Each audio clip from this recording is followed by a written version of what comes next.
Kochani, i witam się z Wami bardzo, ale to bardzo serdecznie w kolejnym materiale i zgodnie z zapowiedzią wracamy do tematu porad.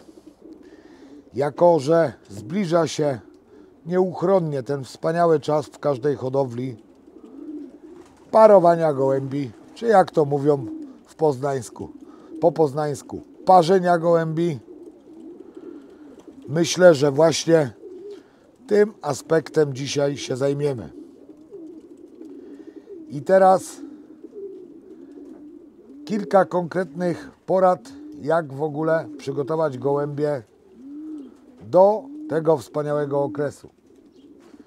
Po pierwsze, zdecydowanie uważam, że fajną rzeczą jest doświetlanie gołębi. Doświetlanie gołębi przynajmniej na około miesiąc, niech to będą 3 tygodnie przed puszczeniem w pary. W naszej hodowli wygląda to tak, że światło zapalamy gołąbkom o 15:30, czyli w momencie, kiedy zaczyna robić się szarówka, a kończymy o godzinie 20. Można to robić tak zwanie manualnie, czyli wyłączać, włączać światło, a dla ludzi, którzy cenią sobie wygodę, zdecydowanie lepszym rozwiązaniem będą tak zwane timery czasowe. Brzmi może dość profesjonalnie i drogo, niemniej jednak zdecydowanie nie jest to drogi sprzęt, że tak powiem, ponieważ zaczyna się pewnie już w granicach 15 zł. Mówimy o tych najtańszych timerach, tych tak zwanych kręconych. Jednak mają one swoje ograniczenia i o tym należy pamiętać. Najważniejsze ograniczenie takowego sprzętu jest takie, że niestety przy przerwie w dostawie energii rozregulowuje się kompletnie godzina i musimy wracać do ustawień, ustawić go jeszcze raz. I taki timer, jak już nie wiem, czy mówiłem, czy nie mówiłem, kosztuje gdzieś w granicach, myślę, na maksa do 20 zł. Ciut droższe, ale zdecydowanie lepsze są timery tak zwane elektroniczne. Wyłącznik czasowy, tak zwany timer czasowy, o którym mówiłem, wygląda mianowicie tak. Ma on klasę szczelności, w naszym przypadku IP44, zakupiony w Leroyu, bodajże 54-57 zł. Jest on tutaj zabezpieczany klapką dodatkową, dlatego jest on jak najbardziej wskazany do używania go na dworze, ponieważ nie działa na niego wilgoć bądź deszcz i zdecydowanie jest bardziej optymalny, jeśli chodzi o właśnie takie zastosowanie, ponieważ przerwa w dostawie prądu nie robi mu jakiejś wielkiej krzywdy, ponieważ po włączeniu ma on baterię utrzymującą i te godziny się nie przestawiają, w przeciwieństwie do tak zwanych timerów kręconych manualnych. No tyle o timerze.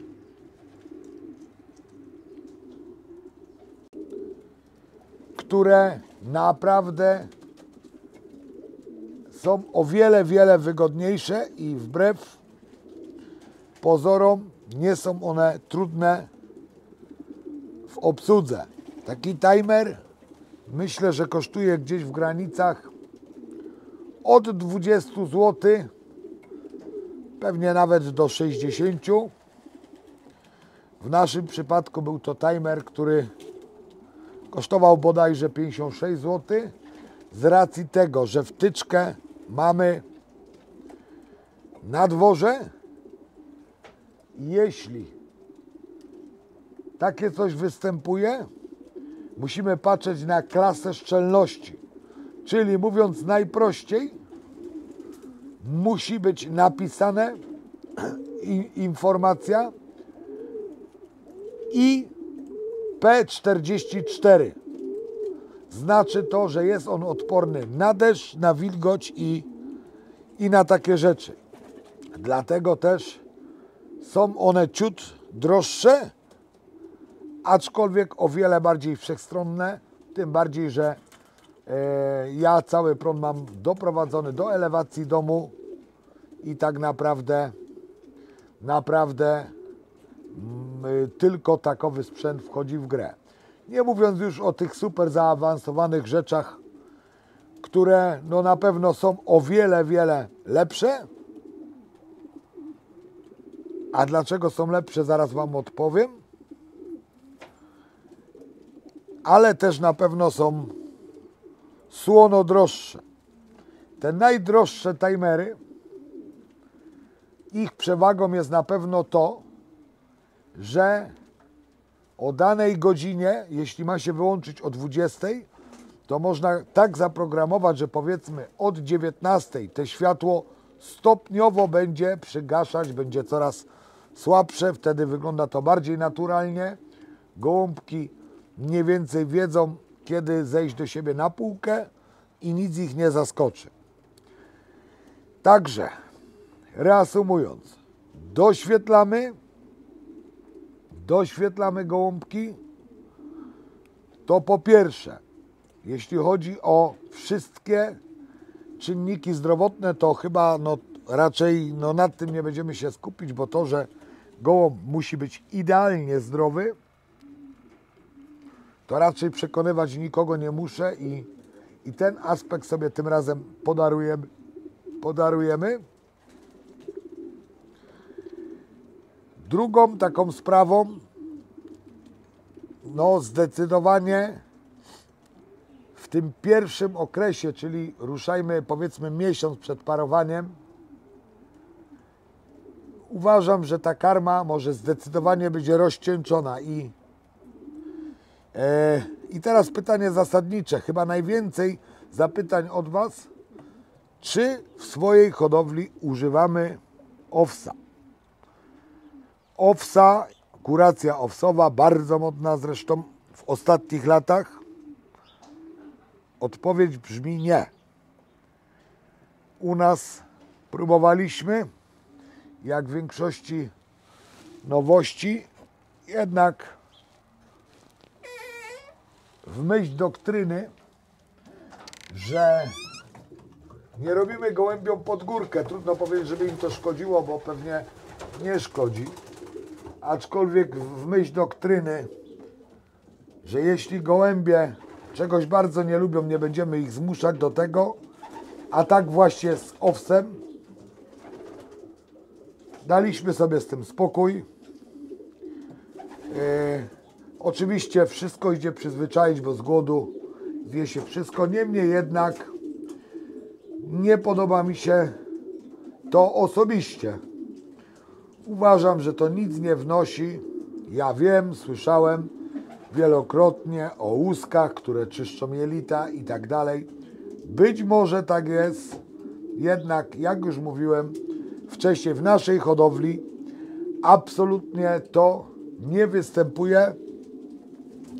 Karma w tej chwili jest, powiedzmy, z worka rozcieńczona z ryżem pady i powiedzmy dopiero w ostatnim tygodniu, czy gdzieś na 1,5 tygodnia przed planowanym parowaniem, a będzie to 14 lutego, gołąbkom damy troszeczkę mocniejszą karmę, tak zwaną rozpłodową, Oczywiście gryty i minerały w tym okresie są niezbędne, żeby jaja były, żeby te skorupki jaj były twarde, fajne. Jak wiecie, lecimy na sucho, dlatego też nie będziemy po lotnikach wyciągać. Niemniej jednak, jak wszyscy wiemy, samiczki znoszące jaja bardzo się wyjaławiają i dlatego też należy podawać im witaminy, grity. Jeśli chodzi też o witaminę, bardzo fajną rzeczą, żeby pobudzić ich płodność i wigor, jest witamina E, tak zwana witamina życia, podawana w wersji syntetycznej, czyli typowo tabletki, syropki i tak dalej, tak zwana chemia przez niektórych hodowców, ale można też skiełkować pszenicę. Jak to zrobić? Bardzo prosto. Kładziemy na dno miski pszenicę, zalewamy troszeczkę wodą, odczekujemy, wychodzą kiełki gotowe. To jest ta wersja, że tak powiem, naturalna. My oczywiście, jeśli podajemy witaminę E, robimy to w wersji syntetycznej, czyli gdzieś tam wpłynie od weterynarza, najtańsza, bez żadnego cudowania. Nie uważam, żeby było to jakoś super potrzebne przepłacać. Dobra karma, bo karma to podstawa życia, egzystencji i tak dalej. I to w zasadzie tyle. Na pewno po zniesieniu jaj przeprowadzimy kurację na rzęsistka i będzie to u nas trychonidazol. Z racji tego, nasz polski trychonidazol od weterynarza, z racji tego, że będzie to najbardziej optymalne, moim zdaniem. Nie trzeba będzie łapać, serwować kropli czy tabletek, które gdzieś tam mogą wypluć i tak dalej, i tak dalej. Jest na to czas na tych jajach. Będziemy go podawać 6 dni i teraz producent, mówimy o tych trychonidazol, o tych saszetkach. Producent gdzieś tam napisał, że jedna saszetka na 3 litry wody. No, my osobiście dajemy to na 2 litry wody, gdyż gdzieś tam kilka osób powiela, że dawka narzucona przez producenta najzwyczajniej na świecie jest troszeczkę za słaba. Dlatego też postanowiliśmy ją zwiększyć i nie tylko my, już nawet kiedyś też słyszałem na którymś filmie o takowej dawce, czyli jak mówiłem wcześniej, jedna saszetka na 2 litry wody. Tym bardziej, że jest zimno. Jak wiemy, gołębie mniej wtedy piją. Będzie to zdecydowanie optymalnie. Czyli, jak już powiedziałem, prawidłowa dieta na pewno, grity, minerały, witamina E, doświetlanie. Super sprawa dla tych, którzy mają więcej czasu manualnie, czyli włączasz, wyłączasz. Dla tych, którzy cenią sobie wygodę bądź nie mają czasu, wyłącznik czasowy zrobi tu robotę. Czy wstępnie parujemy gołębie? Niestety nie, z powodu braku czasu. Chroniczny brak czasu, jak wiecie, pracuję na zmiany i byłoby to mega problematyczne, aczkolwiek uważam, że jest to naprawdę bardzo, ale to bardzo fajna i przydatna sprawa, czyli załóżmy co weekend gołąbki są te 2 dni razem. Wtedy naprawdę kwituje to tym, że jest wszystko w jak najlepszym porządku. Ten rozstrzał jaj jest zdecydowanie krótszy. Gołąbki bardziej o jednym czasie znoszą jajeczka i jest to naprawdę ułatwienie, zdecydowane ułatwienie dla każdego hodowcy. No niemniej jednak, jak już mówiłem, w naszej hodowli takowy stan rzeczy jest niemożliwe z racji braku czasu. Przyznam Wam się szczerze, że kilka dni temu sparowaliśmy już gołębie rozpłodowe i może teraz przejdziemy się troszeczkę i poopowiadamy, jakimi kryteriami gdzieś tam w hodowli w tym temacie parowania się sugerujemy. I zgodnie z zapowiedzią znajdujemy się w rozpłodzie, w naszych boksach. I tutaj poopowiadamy sobie troszeczkę, jak to wygląda w naszej hodowli. Przede wszystkim nigdy, przenigdy nie parujemy gołąbka z długiego dystansu na gołąbki splinterskie.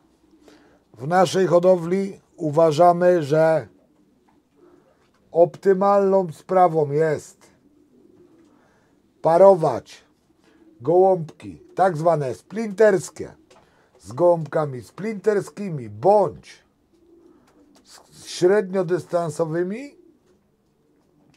Natomiast gołębie maratończyki tak zwane z innymi maratończykami bądź z gołębiami na średni dystans. Czysto teoretycznie wydawać by się było, że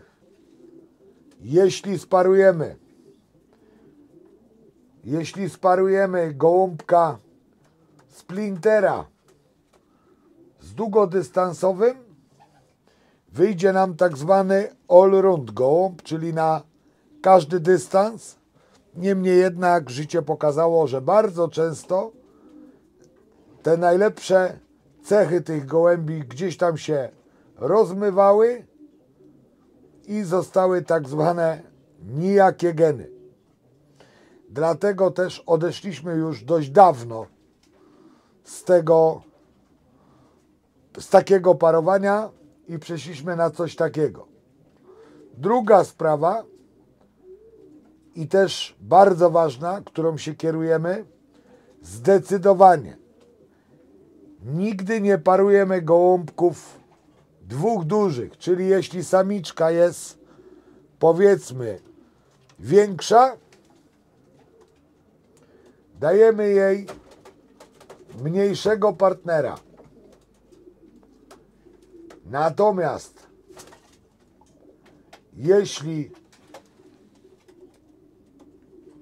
to samczyk jest bardzo duży, szukamy mu mniejszej partnerki. Kolejną sprawą jest fakt, że jeśli gołąbek jest tak zwany bardzo głęboki, szukamy mu partnera płytszego, żeby gdzieś tam te wady genetyczne, nie wady po prostu, żeby wychodziły takie akuratnie, zarówno pod względem wielkości tych gołąbków, gdyż nie lubimy dużych gołębi, nie lubimy też przesadnie małych, lubimy takie tak zwane akuratnie. Także duży raczej z małym, dystans, o czym mówiłem już wcześniej, krótkie z krótkim bądź średnim, średnie z krótkim bądź długim. To jest to, płytkie z bardziej głębokimi gołąbkami, żeby gdzieś tam ta budowa była taka, powiedzmy, optymalna. I czy patrzymy na oczy? Również staramy się patrzeć, żeby nie parować gołąbków o takim samym oku, ale zdecydowanie też ta ważna sprawa dotyczy gołąbków o oku tak zwanym glazer, ponieważ ten pigment potrafi naprawdę się bardzo wymywać i powstaje tak zwane białe oko. Przez niektórych uważane jako wadę. Nie wiem, czy jest to wadą, czy nie jest to wadą. Niemniej jednak, jeśli jest możliwość i mamy wachlarz tych gołąbków, myślę, że nie ma problemu i przeciwwskazań ku temu,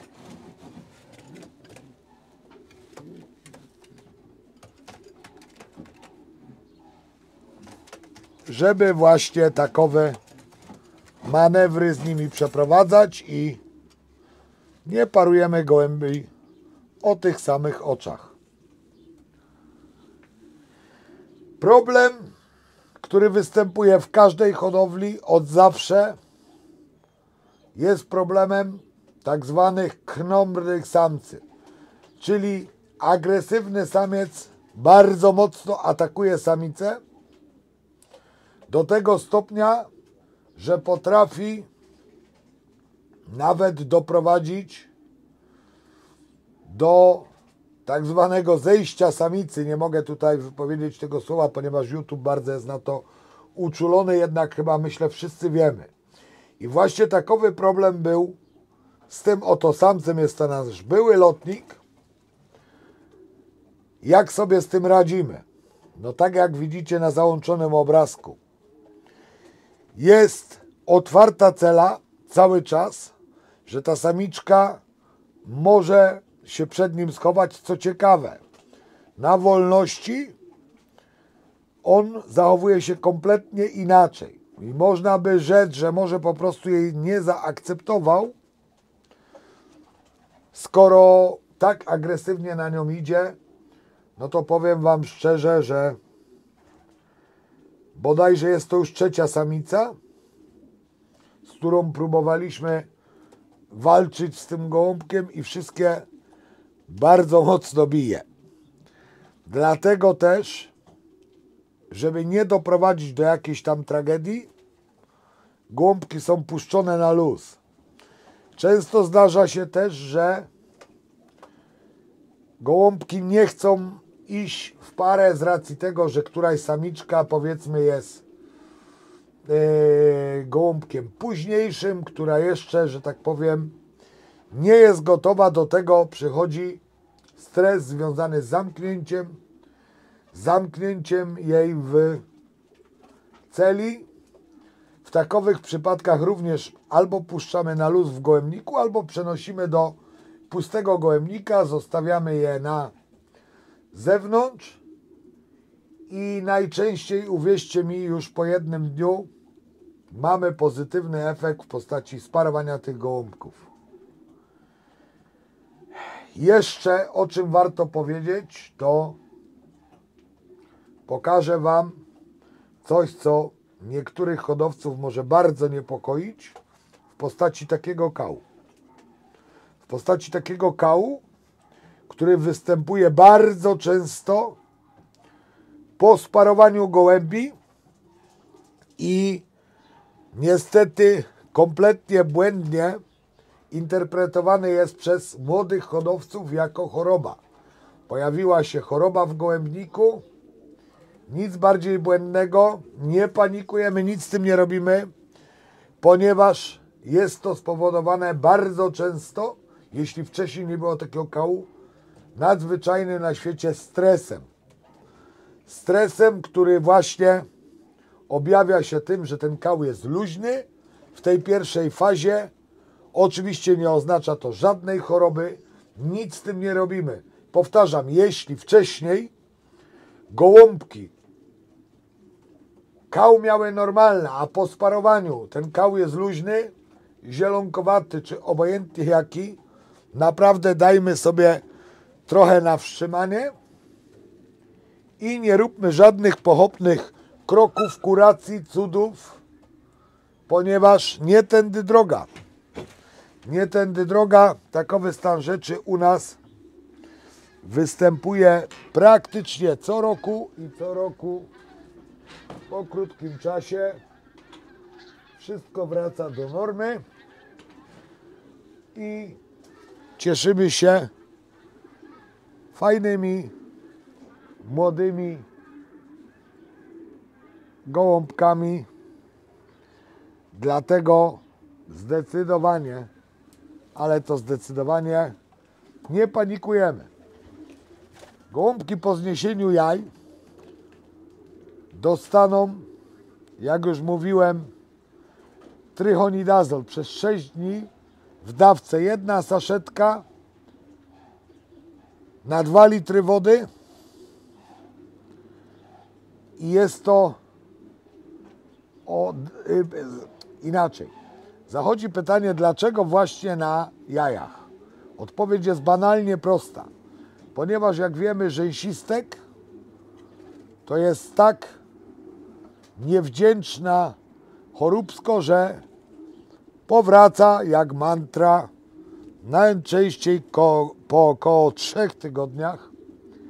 Dlatego też, jeśli byśmy zrobili wcześniej tą kurację, to gołąbki z powrotem niestety istnieje ryzyko, że co niektóre będą z powrotem zainfekowane i już te bakterie będą razem z karmą podawane młodym. I tak powstaje pierwszy problem w hodowli. Jeśli są świeżo po kuracji, to ten kał jest czysty. Ten kał jest czysty.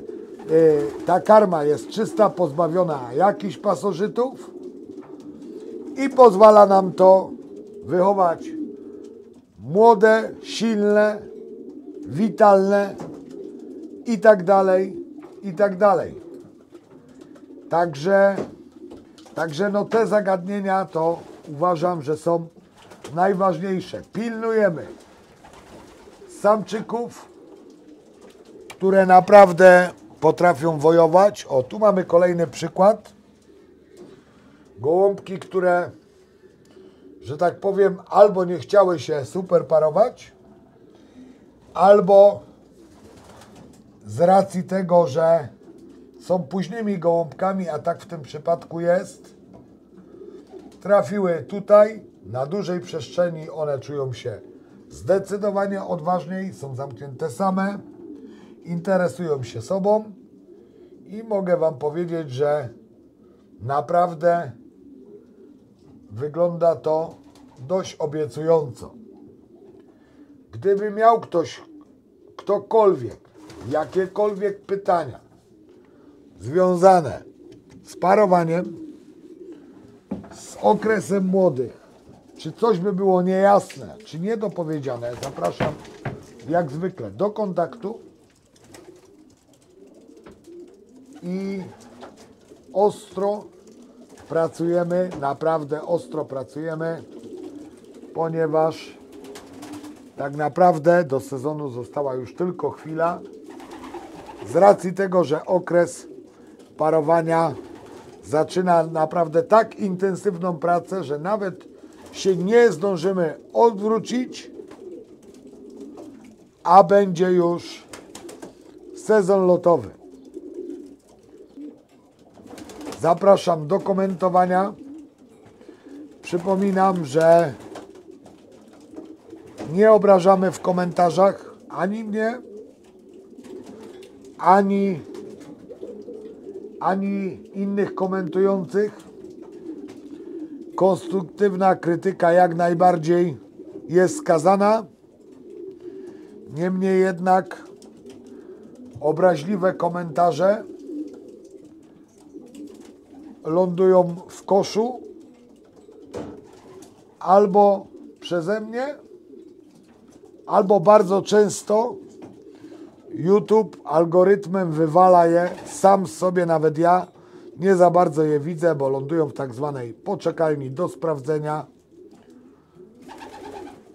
I chociaż naprawdę bardzo rzadko zdarzają mi się te komentarze, no to się zdarzają i są one naprawdę ekstremalne.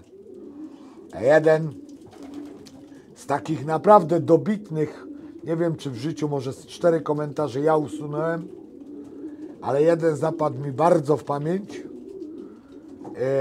Gość komentujący był bardzo, ale to bardzo jakoś źle nastawiony do tego stopnia, że zaczął mnie wyzywać od jakiegoś handlarza chemią,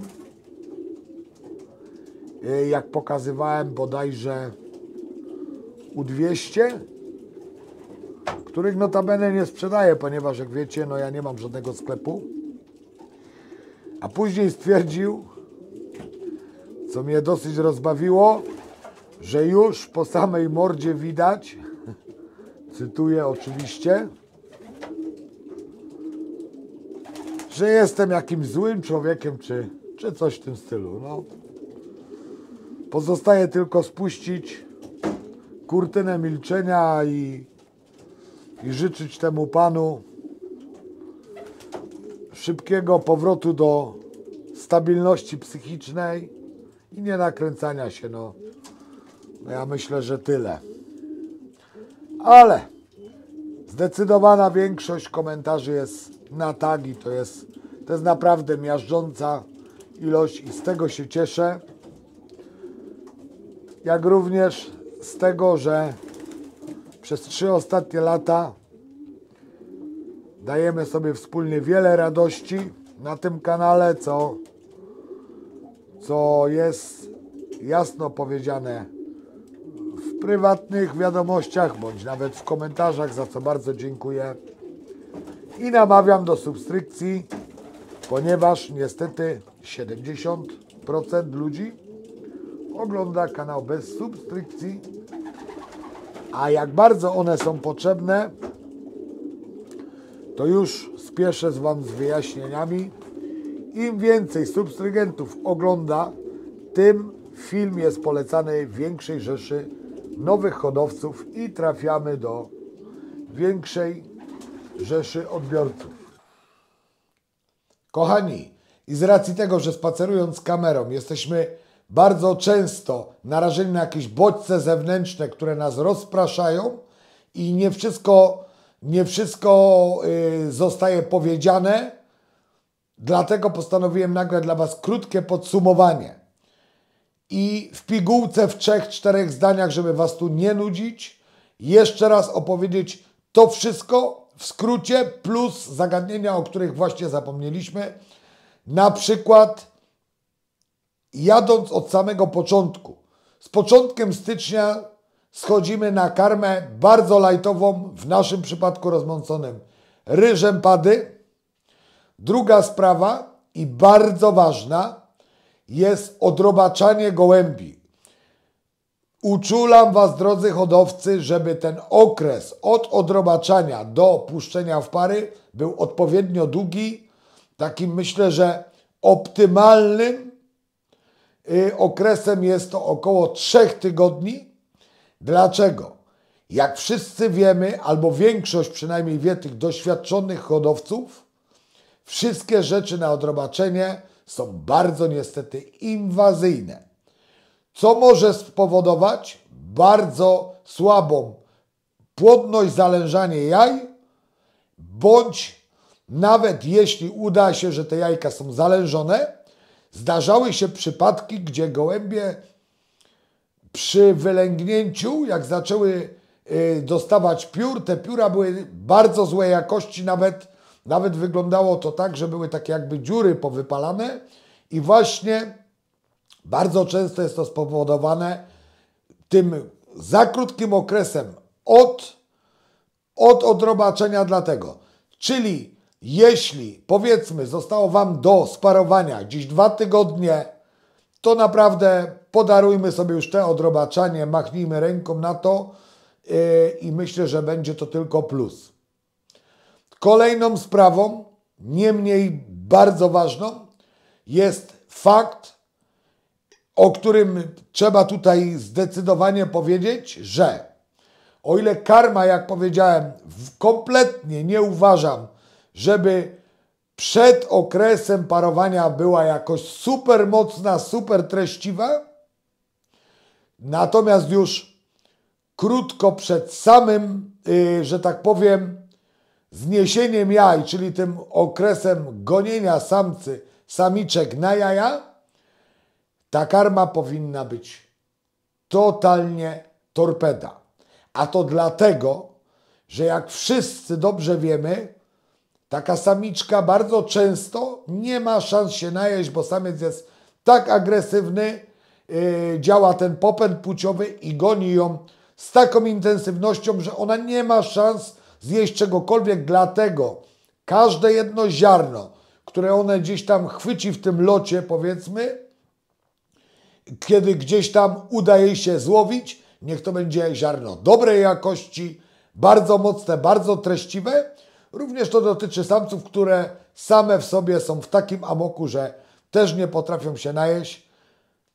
Dlatego też ta karma powinna być mocna i naprawdę uwierzcie mi, że jakieś specjalne zabiegi odchudzające gołębi, ponieważ gdzieś to zaburza później tą nośność jaj, do końca w to nie wierzę, ponieważ naprawdę gołębie z ogromnym nadmiarem tych, powiedzmy, gramów, bo trudno tu nazwać kilogramów tłuszczu, wszystko to zgubią na gonieniu i po zniesieniu jajek, tak jak już mówiłem wcześniej, odrobaczamy gołębie i co ciekawe, jest to wtedy najlepszy czas, zdecydowanie najlepszy czas, żeby powrócić do wypuszczania gołębi na obloty. Nie robimy tego wcześniej z racji tego, że bardzo często, tym bardziej niedoświadczone samiczki mogą się zdarzyć tak, że gdzieś te jajka upuszczą na dachu i mamy wtedy straty. Dlatego też optymalną rzeczą na pierwsze wypuszczenie gołębi jest po zniesieniu jaj. Wtedy wypuszczamy, robimy sobie oblociki, oczywiście wolne, bez szaleństwa. Ta waga naprawdę zobaczycie, że ona sama w sobie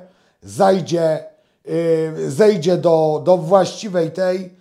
Nie podajemy jakichś specjalnych suplementów, magnezów tego typu. Próbowaliśmy, ja tam większej różnicy w sumie nie widzę, czy podawaliśmy, czy nie podawaliśmy.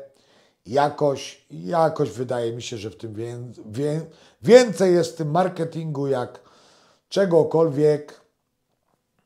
Moi drodzy, dobra karma, witamina E, oczywiście witamina życia, o czym już mówiłem wcześniej. Doświetlamy, róbmy to wszystko z głową, nie dajmy się z tym wszystkim zwariować, unikajmy błędów no i wtedy myślę, że będzie jak najbardziej ok. Po zniesieniu tych jaj z powrotem wracamy na słabszą karmę i po wylęgnięciu wiadomo jakieś groszki, coś żeby nam te młode fajnie przybierały i tyle. Ja myślę, że większych jakichś tu filozofii nie będziemy opowiadać. Zresztą kiedyś już powstał taki bardzo szczegółowy film na ten temat na naszym kanale. Był to bodajże jeden z pierwszych filmów. Uważam, że też był dosyć trafny i nawet po obejrzeniu go po tych tam powiedzmy 3 latach jest nadal bardzo aktualny. Także tyle ode mnie, kochani. Żegnam się z Wami. Cześć.